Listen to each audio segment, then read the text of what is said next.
So for these T-spine rotations, you're going to need something to hold. It can be a firm big ball, it can be a firm pillow, it can be whatever you got. It can be a cat, it can be whatever. So here's how this is going to go. You're going to hug this ball at the middle of your chest, at your sternum.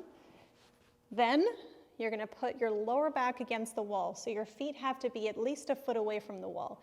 If you're here, if you have a butt, you're not going to reach the wall with your lower back.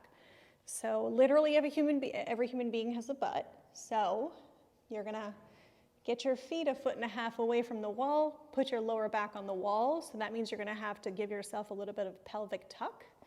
Hold the ball and squeeze it in towards your chest. If you have a sensitive sternum, this might not be very good for you or comfortable for you. So maybe don't squeeze as hard. All right, so from here, give yourself as much squeeze as you're comfortable with. From here, nothing moves except this, right? So from here and up. Your hips are anchored to the wall. From here, you're going to dip over towards your left from the middle of your spine and the ribs. Go as far as you can get without taking your right hip along for the ride.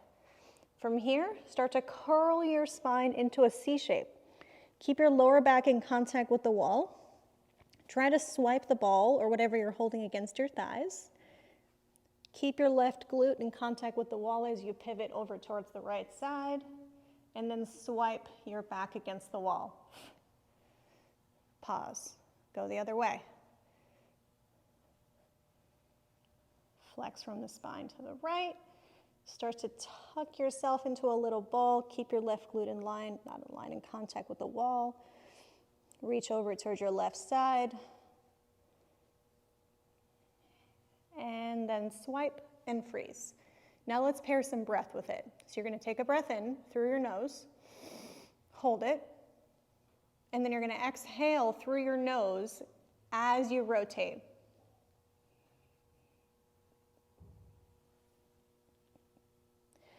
And you're going to want to keep going until you feel like you're breathing out air that isn't even there. I know that doesn't make sense, but that's the feeling we want. Try to make the exhale last throughout the duration of the whole rotation, okay? Through the whole thing, so.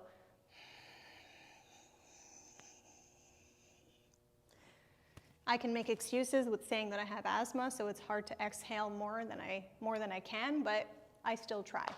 You can too, all right? So we're gonna mobilize this area. This is a nice little cool down or something to do whenever you feel a little stuck here. Most of us are pretty stuck here and we're pretty rigid up here because we just sit all day, and whenever we move, it's like for 1 hour of exercise. So we want to counteract that with stuff like this, with stuff that's weird and puts us in weird positions that our body is not used to.